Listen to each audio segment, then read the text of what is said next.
Hello again. A couple of months ago I had posted a video with the title of There's No Problem That Jehovah's Witnesses Literature Cannot Solve.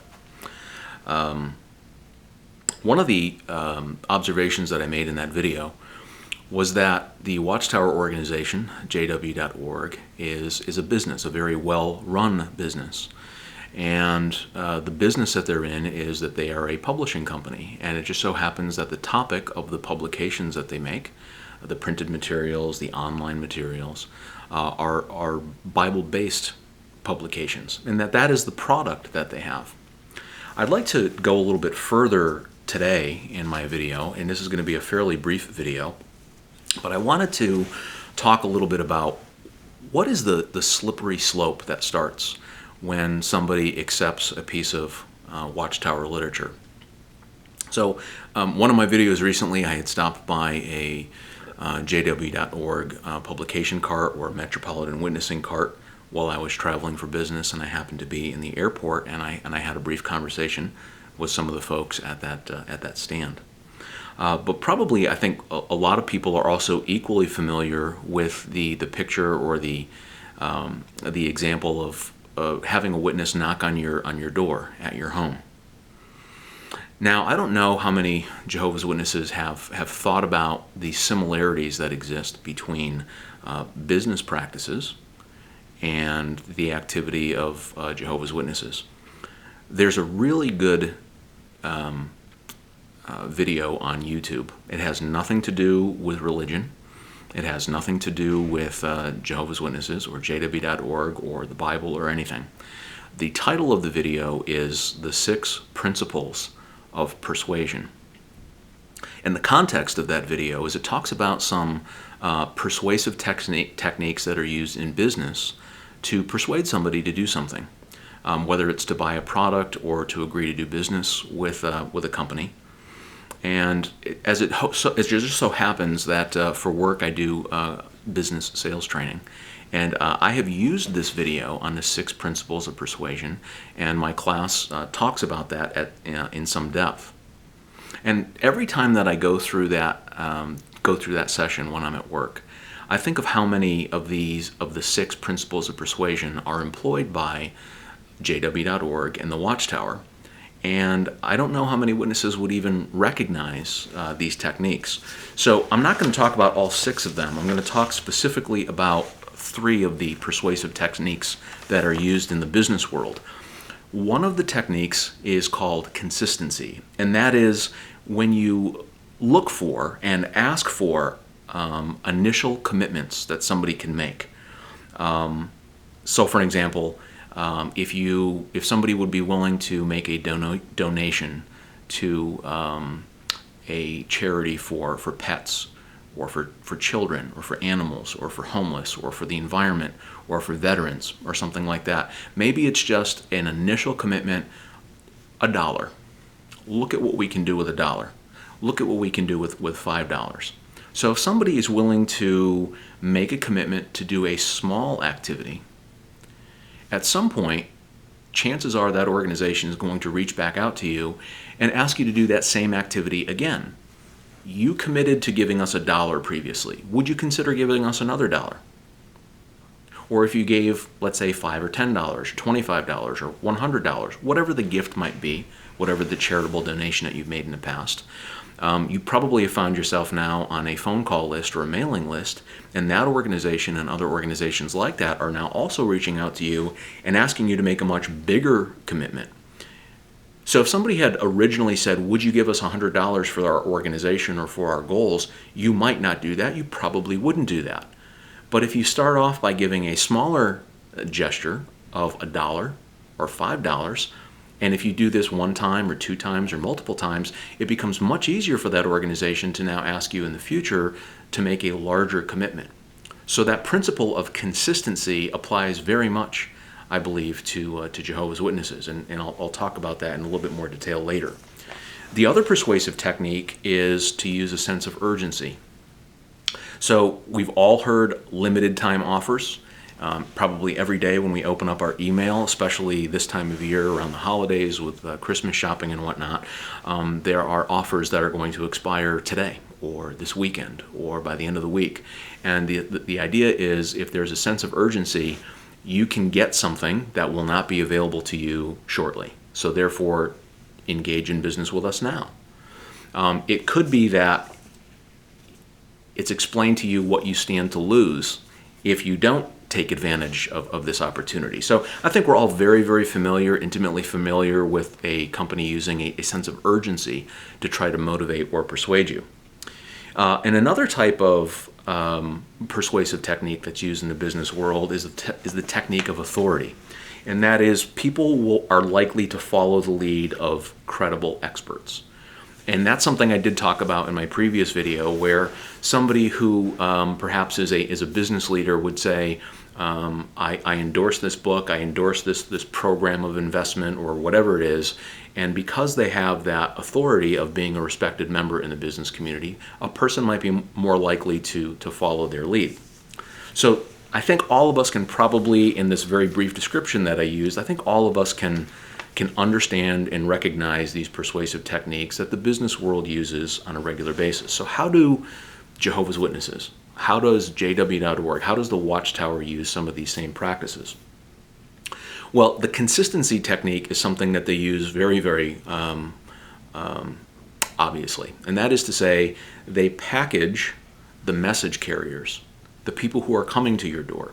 So here you have a wholesome, friendly, clean-cut, family-oriented, presentable person volunteering time out of the goodness of their heart to come to your door and to share with you a positive Bible-based message.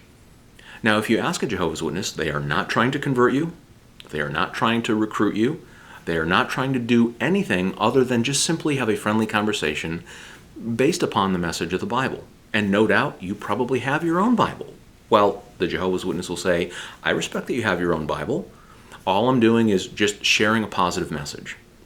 So it can be hard for some people to say no. It's such an appealing picture. And the person is abundantly polite, is not asking for any commitment other than, would you accept this brief tract? There's no charge for the tract. The tract might have half a dozen paragraphs, perhaps referencing a scriptural thought or two. And of course, there's the encouragement to go to their website, jw.org, if you want further information. So a person might not think too much about it when they accept that tract from the person, the well-scrubbed person that's at their door, and say, okay, fine, I'll take it, I'll take a look at it. What most householders don't realize is that detailed records are now being kept of all of those placements. So at some point in the future, that same witness is going to probably come back to your door. And using the technique of consistency, well, this person accepted a very small gesture of taking a tract. Maybe they'd be willing to take another tract. Maybe they would be willing this time to take a brochure. Maybe this time they'd be willing to accept a magazine. So this is done repeatedly, multiple times. And the idea here is to build a friendly rapport with this person who's not really asking me to do anything other than occasionally accept a piece of literature. There's no charge for it. As a matter of fact, donations probably aren't even brought up at this point in time. It's just a message that I'm sharing with you as a homeowner. And then during one of these visits, the next step of the indoctrination starts, which is the witness is now going to perhaps open their Bible, and they're going to say, can I share with you a Bible verse?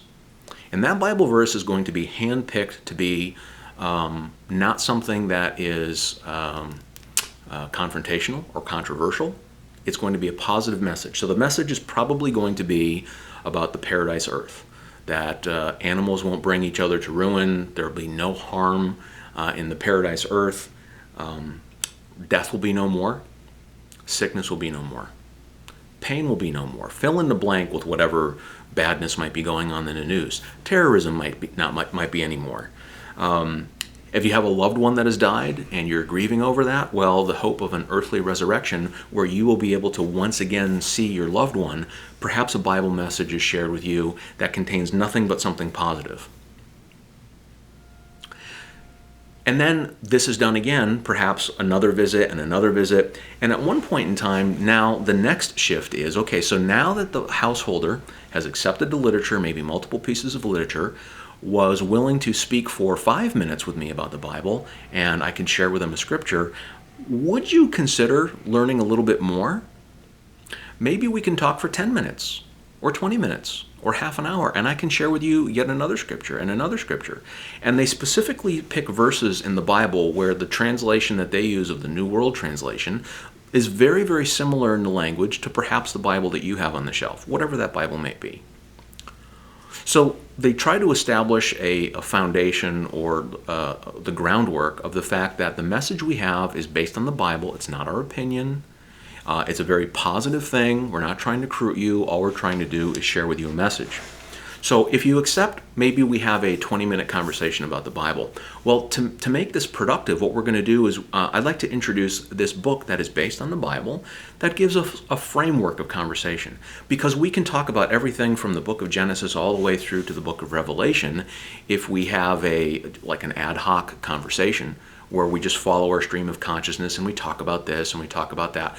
We'd like to keep some structure to it so we can respect the fact that you only have 20 minutes or that you only have half an hour. So here's this book, here's this publication from the Watchtower. And so these study guides are designed to quickly acquaint you with what the witnesses believe as basic Bible truths. So therefore the topics are going to be, well, who is God? Who is the Creator? What is His name? They're going to talk about that very, very quickly. They're going to talk about His Son, Jesus. They're going to talk about Jesus' ministry. They're going to talk about the kingdom, and they're going to talk about the promises for the kingdom and what it will do in the near future. So again, you found yourself, before you know it, all you did initially was accept the tract, and now you're having a conversation with this witness, and you're getting to know them on a personal basis, and you see them as being a very good, very likable, very, very decent person. And then at one point during this study, whether it's weeks in or months in, the idea is going to begin to be presented to you. A scripture is probably going to be read to you that says, do not forsake the gathering of yourselves together. And they're going to say that the Bible and the author of the Bible, the Creator, encourages followers of Jesus, His Son, to spend time with each other, to worship together. And therefore, you're going to have an invitation. Perhaps you would come to one of our meetings. We're having a special event. Maybe we're having a special guest speaker. Maybe there's going to be a slide presentation or some type of experience given from a missionary or something like that. There's no commitment at all. As a matter of fact, the witness will make it very easy for you. They will even pick you up, and they will bring you in their company. So that way you don't have to feel that you're out of place in an environment that's not familiar to you. So when you now, as what the witnesses refer to as an interested person, you attend your first meeting at a Kingdom Hall. And what happens is everybody in the Kingdom Hall now automatically notices you. Hey, there's a new face. Because all the faces that they see at the Kingdom Hall on a regular basis are the same faces they always see. So a new person, an interested person, really stands out. And so then you'll be introduced now as the guest of your Jehovah's Witness friend, the person who visits you at your home. You'll be introduced now to perhaps dozens of new people who are all very, very friendly, and they're so happy to see you. Thank you so much for coming here. It's so nice to see you. Nice to meet you. This is my name. This is my spouse. These are my kids. This is my friend. So you're going to meet all these people. If you've watched other videos like this video, the term that is often used by non-witnesses is the term love bombing. You'll never hear a witness refer to the term as love bombing, but those of us that have been witnesses know that that's actually what it is. So it's a lot of positive reinforcement, and all they're trying to get you to do is, if you have felt uncomfortable or trepidatious about attending a meeting at the Kingdom Hall, they want to put a personal face to it. See, we're not crazy people. We're very, very nice people. We're very friendly. They are very, very gracious hosts and hostesses. So you attend the meeting, and you live through it, and it seems to be perfectly fine. But if you go to one meeting, perhaps you'd be willing to come to another meeting. So if you went to the public discourse on Sunday, perhaps you'd be asked to come to another one, and perhaps another one. Well, if you went to the Sunday meeting, perhaps you'd be willing to come to another meeting. We're going to have a convention coming up. We're going to be having a special assembly day. We're going to be having an assembly coming up. Maybe you'd be willing to accompany me to that one as well.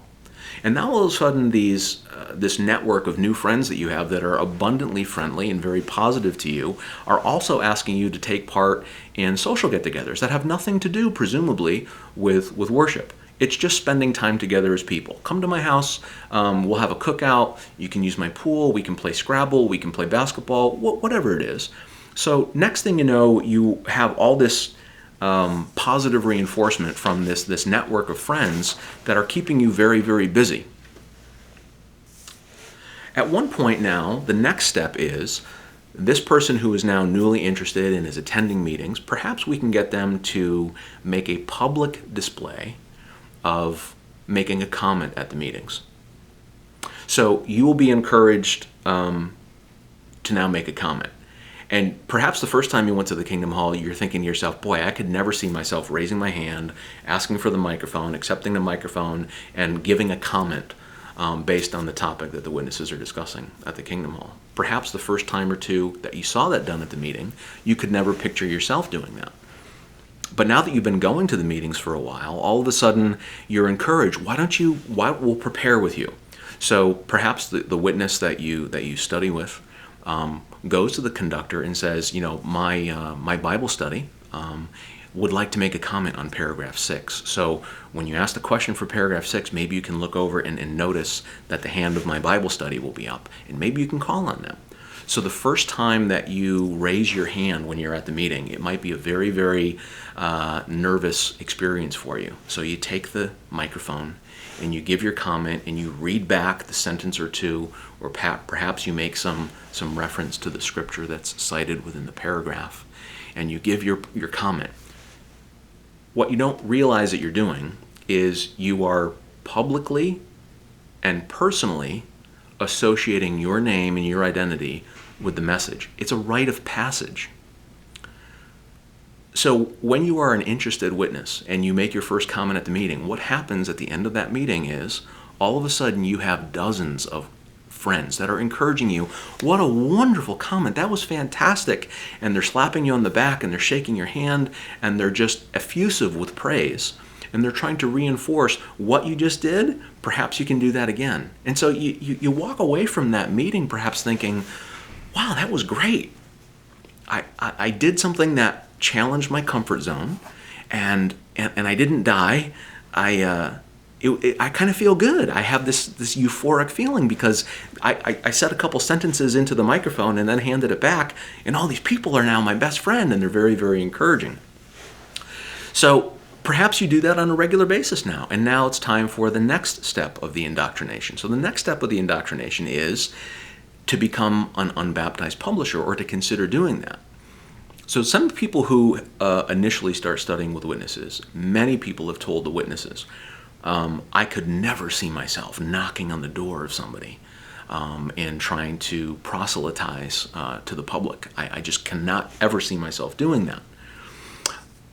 Scriptures are going to be shared with you, and you're going to come to an understanding during your individual Bible study with your witness friend. Scriptures are going to be read to you that you have received freely, and therefore you have a social obligation to give freely. If you don't respond to that in a timely fashion, at some point you're going to be exposed to thoughts or conversations from the podium where they talk about blood guilt. So you know what's going to happen in the future. You know that God's kingdom is going to step in and put an end to the wicked system that exists today. And anybody who's not taking a stand for God's kingdom potentially could be destroyed. Well, you know that this is going to happen now. You wouldn't want to be blood guilty for not spreading that message and that warning to others. Therefore, the expectation, with a very heavy-handed fashion, is that you have a responsibility now that you have this understanding of the truth, to therefore share this with others. And so that's the Jehovah's Witness justification. You received freely, therefore you have an obligation to give freely, and that if you don't share this message that you now appreciate, what's going to happen is you could be held blood guilty by the creator of the universe. No pressure, right? So again, what this is it's a rite of passage. The first time that you go and knock on the door and you are personally identifying yourself as a witness, and you're linking your own identity to this message that's being carried by Jehovah's Witnesses. So why would a person be willing to share in an activity that doesn't come naturally, proselytizing to your neighbors? Well, one way to do it is by peer pressure. You see the other people at the hall, these friendly, nice people, doing the same type of activity. They're going in field service, and they're doing so regularly. The people at the Kingdom Hall who do the most field service, the auxiliary pioneers, the pioneers, and the other full-time servants, are being lauded and praised as really exemplary role models. And so you have all this peer pressure that is what is expected of somebody who has an accurate understanding of Bible truth. The individual's attitude is further shaped by the authority. So we talked about authority earlier on in this video today, where somebody who is a perceived expert might endorse a product and therefore encourage you to consider having that product yourself.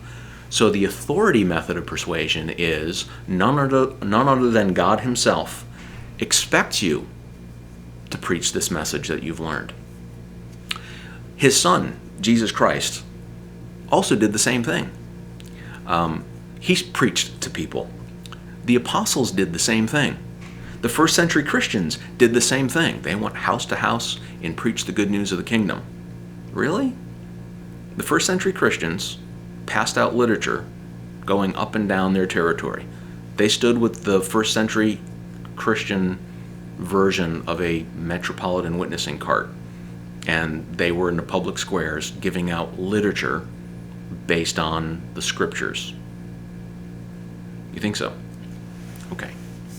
So the first time that you, as a new unbaptized publisher, knock on the door when it's your turn, it's a very nervous experience.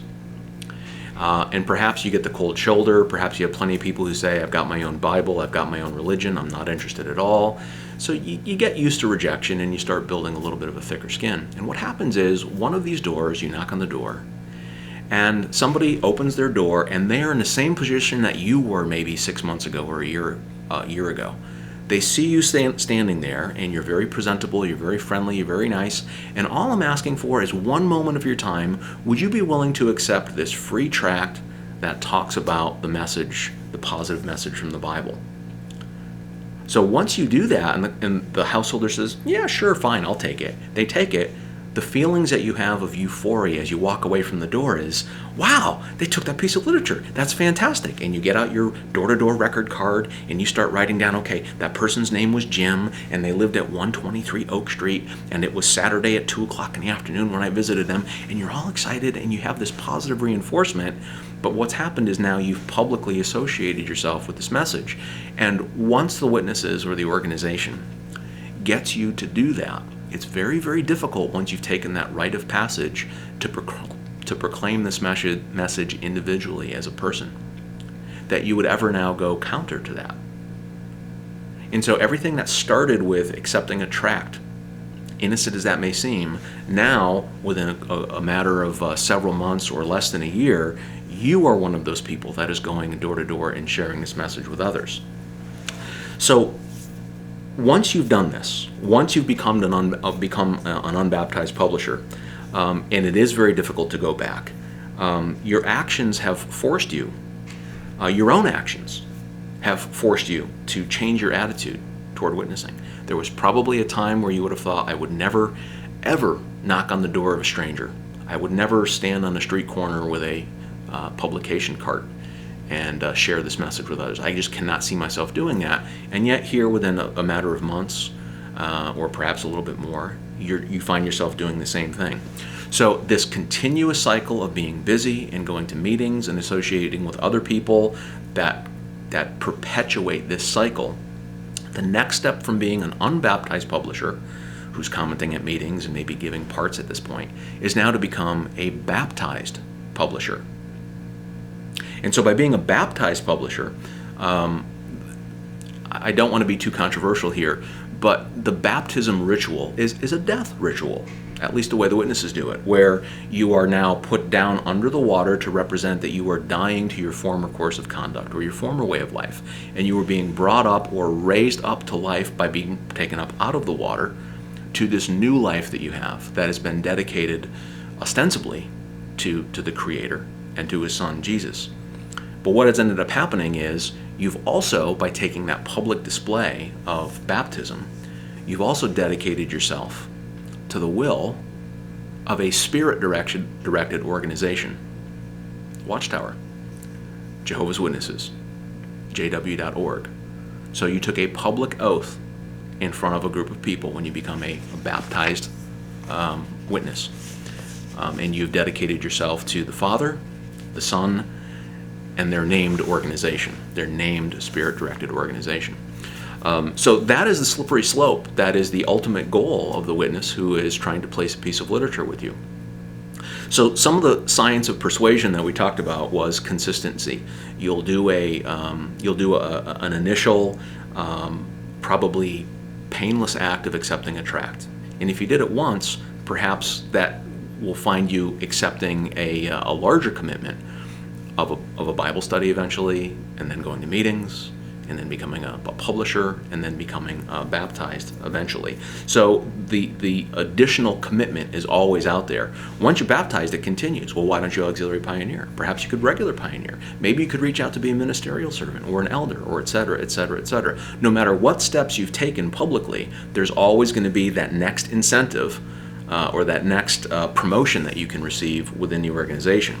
The sense of urgency comes into play as a persuasive technique, because this is a limited time offer. We are so deep into the time of the end that if you don't engage in this, you could potentially lose your life, not just now, but your life eternally. So therefore, what greater sense of urgency is the world will end with you on the wrong side of the universal issues. So that sense of urgency is another persuasive technique. And the final one that we talked about is the authority, to follow the lead of a credible expert. And the authority that's being suggested here is that the creator of the universe expects you to do this. His son Jesus expects you to do this. You are following in the footsteps of the first century apostles. The people who wrote the Bible did this. They wanted the people who read their writings, the first century Christians, to do the exact same thing that you are about to do. So I just wanted to explore this a little bit, the slippery slope that happens when you accept a piece of Watchtower literature. And I also wanted to reflect a little bit on some common business techniques of persuasion that are used as well. Now, there's a couple links that I'm going to include in the description down below of this video. There's a couple of videos that I'd like to share. I think other people have explained some of these concepts in a much better fashion than I possibly could. One video is the 6 principles of persuasion, so I'm going to include the link to that. And I'm also going to include the link that was made about cognitive dissonance. Now, I know cognitive dissonance is a topic that a lot of people who post videos such as mine have talked about in the past, but there's some really, really interesting studies into the way the human mind works. And we've just explored a couple of them in these steps of what happens when you accept literature. So I hope you've enjoyed this. Those of you that have been witnesses in the past probably very clearly recognized every single step that I laid out here. Those of you that perhaps are in the early stages of having accepted a piece of Watchtower publication or literature might not know or recognize what the next steps are, but look for them. You're going to hear them. I absolutely guarantee it. Anyway, thank you very much for your viewership and for your time today, and I look forward to the next video.